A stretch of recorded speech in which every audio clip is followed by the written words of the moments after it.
मैं मेरी फैमिली के साथ उम्रे के लिए गया था। अल्हम्दुलिल्लाह उम्रा कंप्लीट हो गया मक्के में। मक्के से बदर गए ज़ियारत करने के लिए। बदर पे रुक के नमाज पढ़ लिए ज़ियारत वर्क के लिए। बदर से फिर मदीना के लिए जा रहे थे। वहाँ पे उतने में हमारे बस के पैसेंजर को वॉशरूम आया, तो उन्होंने क्या करे, ड्राइवर को बोले वॉशरूम का डोर ओपन करो बोल के बोले। तो ड्राइवर क्या करे, चेक पोस्ट के आगे थोड़ा साइड में रोक के वॉशरूम का डोर ओपन करते के साथ पीछे से टैंकर लाके मार दी। खाली 5 मिनट के अंदर हो गया हादसा। टैंकर लाके मारते के साथ जो ड्राइवर जो है ना, उन्होंने क्या करे, विंडो फोड़ के बाहर कूद गए। लोगों को बचाया करे नहीं समझो नो। बाहर कूदते के साथ मैं क्या करा, मेरे मम्मी नीचे गिर गए थे। मैं इनको उठा के सीट पे बिठाया, उतने में आंच जरा ज्यादा लग गई थी। जब मैं भी क्या करा, बाहर कूद गया। बाहर कूदते के साथ मेरे को भी आंच लपट गई थी। तो मैं सडनली कपड़े उतार के विदाउट कपड़े खाली उल्ली पहन के पुलिस वालों को चलेगा। तो पुलिस वाले भी वहाँ के सऊदी के 1 आवर रुका के रखे। क्यों रुका के रखे बोले तो मेरे को बोला ड्राइवर है समझे।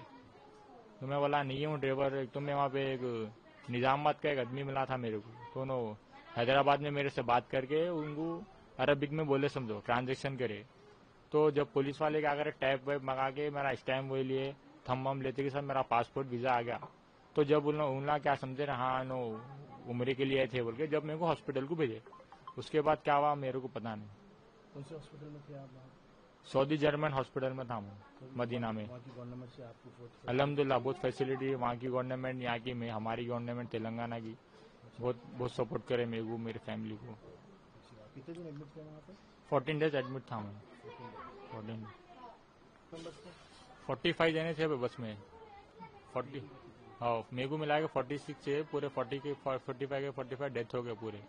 मेरे को एक ही अपील है, मेरे को गवर्नमेंट जॉब होना। क्यों बोल तो अब मैं पहले की जॉब जो मैं हार्डवर्क करता था ना, अभी मेरे को न्यारा करने प्रॉब्लम है। इसलिए मेरे को एक ही हमारे तेलंगाना की हुकूमत से अपील है, जो गवर्नमेंट जॉब दीजिए सीएम साहब, तो बहुत मेहरबानी होती बस। मेरे फैमिली मेंबर, मेरे वालिद वालदा, मेरे नाना थे, तीनों की भी डेथ हो गई। अब मेरे बैक सपोर्ट मेरे वालिद से उन्होंने थे, वालिद साहब भी थे। अभी मेरे बैक सपोर्ट कोई नहीं। इसलिए मैं वो तेलंगाना की हुकूमत से यही है, गवर्नमेंट जॉब होना है मेरे को।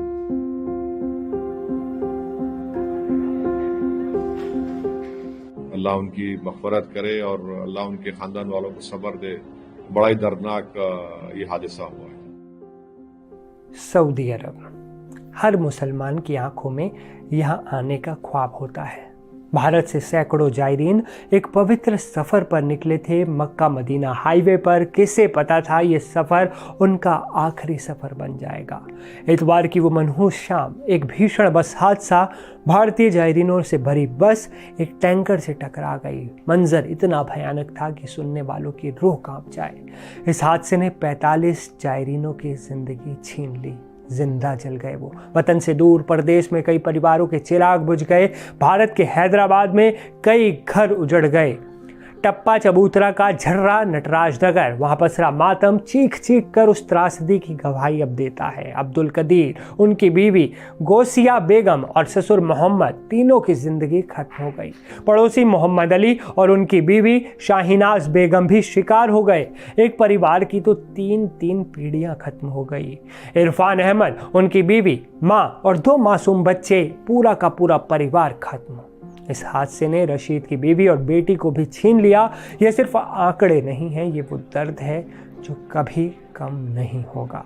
लेकिन इसी दर्दनाक कहानी के बीच एक ऐसा खुलासा हुआ है जो आपको सोचने पर मजबूर कर देगा कि ऊपर वाले की मर्जी के बिना पत्ता भी नहीं हिलता।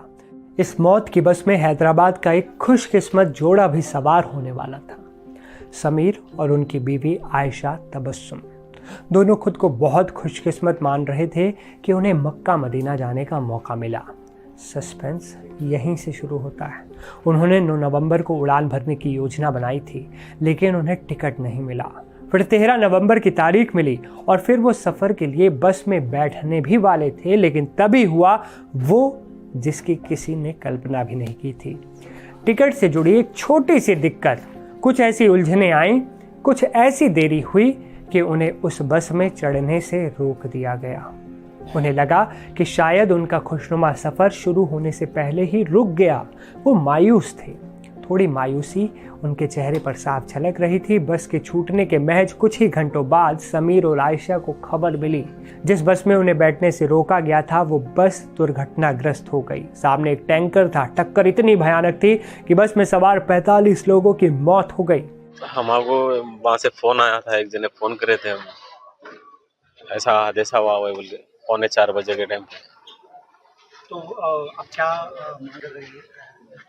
तो कितने लोग आपके फैमिली के 4 मेंबर है। चार मेरे भाई है, बड़े भाई है मोहम्मद मंजूर, वालदा है शौकत बेगम, भाभी है फरीन बेगम और जाहिन है भतीजी। तो कैसा पता चला आपको इन्फॉर्मेशन? फोन आया था हमारे को, एक बच्चा है मक्के में, उन्हें फोन करा था, उसको मालूम था। क्या कहना चाहेंगे अथॉरिटी से, क्या कहना चाहेंगे? जल्द से जल्द हमारे को मालूमात होना और क्या है इंफॉर्मेशन मिलना हमारा। हाँ, और जाने के लिए भी बंदोबस्त करने का है। अच्छा, अभी अधिकारी आपके पास आए थे, वो लोग क्या बताए? एमएलए साहब यहाँ पे हाँ। नागपल्ली के एमएलए साहब आए थे और अधिकारी भी आपसे कुछ बात हुई तेलंगाना सरकार की हाँ, तरफ से? 5 बजे तक मालूम होता वो लोग मालूम है। अच्छा, कुछ लोगों की इलाज चल रहा है। हाँ। आपको कुछ पता चला है कि आपके फैमिली वालों की हेल्थ कैसा है, क्या नहीं है, नहीं मालूम कौन है, नहीं मालूम। कौन से ट्रैवल से गए थे? मक्का ट्रैवल्स। वो 18 मेंबर्स में दो मेरे परिवार के मेंबर है, एक मेरे ब्रदर के वाइफ और उनका सन है, बेटा है। दोनों को भेजते बोले। अब मेरे भाई का पासपोर्ट रिन्यूअल के लिए पासपोर्ट ऑफिस में वेट कर रहे, सुबह से वेट कर रहे। तो वहाँ पे यहाँ से कोई मेंबर को कॉल करके बोले तो यहाँ पर से बोले नहीं आप वहाँ गए तो हो जाता है। वहाँ पर फीस बंदी है, एप्लीकेशन फॉर्म रेडी है, सब वहाँ पर वेट कर रहे। अभी तक वहाँ कोई रिस्पॉन्स नहीं है। अब मेरा तो यहाँ पासपोर्ट सबमिट कर दिया, तो वहाँ पर उनके पासपोर्ट में भी जाना है, बड़े भाई है उन्होंने, तो उन्हें भी जाना जरूरी है। तो उनके लिए पासपोर्ट के लिए रिन्यूअल के लिए वेट कर रहे हैं वहाँ पर। नहीं, आप वहाँ पर वहाँ पर बोल रहे हैं यहाँ पर किसी कंसर्न पर्सन से बात कराओ बोल के बोल रहे हैं। आप यहाँ बात करें तो हमारे को पता नहीं बोल के बोल रहे हैं। नहीं सर, अभी वहाँ पर डीएनए के लिए ये कर रहे हैं। हमारे भाई भी जो थे, जिसके वाइफ है, हम दुबई में रहते, दुबई से सऊदी जा रहे हैं। सैयद जाफर है भाई का नाम है। मेरे बड़े भाई सैयद खाजा पाशा जो रिन्यू पासपोर्ट इनके है, मेरा नाम सैयद साजिद पाशा है। यहाँ पर हजोज में हूँ। कल मॉर्निंग 10 बजे से कल रात में 9 बजे तक 9 बजे का घर पे गया। अभी आज सुबह 9 बजे से ठहरा हुआ हूँ। अभी प्रेस कॉन्फ्रेंस चल रहा है, मीटिंग चल रहा है, कोई पेपर वर्क अभी बोले पासपोर्ट से लेके गए, आपको बताएंगे, शाम तक बताएंगे कब होता है। कुछ देर पहले जिस बस में ना बैठ पाने का उन्हें मलाल था, आज वही देरी उनकी जिंदगी का सबसे बड़ा वरदान बन गई है। जिस टिकट के झंझट ने उन्हें रोका, उसने उन्हें मौत के मुंह में जाने से बचा लिया। ये अल्लाह का चमत्कार नहीं तो क्या है। लेकिन इस खुशी के साथ एक गहरा दर्द भी जुड़ा है। इसी हादसे में उनके करीबी रिश्तेदारों की जान चली गई थी। एक तरफ जान बचने की खुशी और दूसरी तरफ अपनों को खोने का सदमा। आज उनके परिजन और हर सुनने वाला यही कह रहा है, खुदा की मर्जी के बिना पत्ता भी नहीं हिलता। ये कहानी हमें बताती है कि जिंदगी और मौत की डोर आखिर है किसके हाथ में।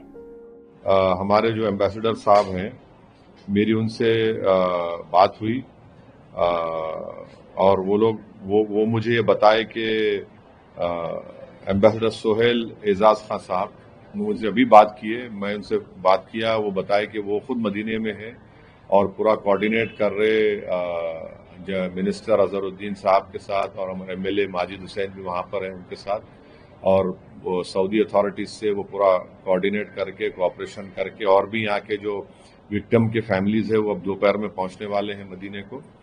तो पूरा जल्द से जल्द जो भी उसकी फॉर्मेलिटीज मुकम्मल करना है और फिर उनकी तदफीन अमल में लाना है, उसके ऊपर वो वहाँ पर है एम्बेसडर साहब। और उन्होंने कहा कि गवर्नमेंट ऑफ इंडिया से भी, पीएमओ से, फॉरेन सेक्रेटरी भी उनसे टच में है। तो बड़ा ही अफसोसनाक और दर्दनाक एक वाक़या हुआ कि 45 लोगों की मौत हो गई। एक ख़ानदान के 18 लोग, किसी ख़ानदान के 6 लोग। अल्लाह उनकी मग़फ़रत करे और अल्लाह उनके ख़ानदान वालों को सब्र दे। बड़ा ही दर्दनाक ये हादसा हुआ है।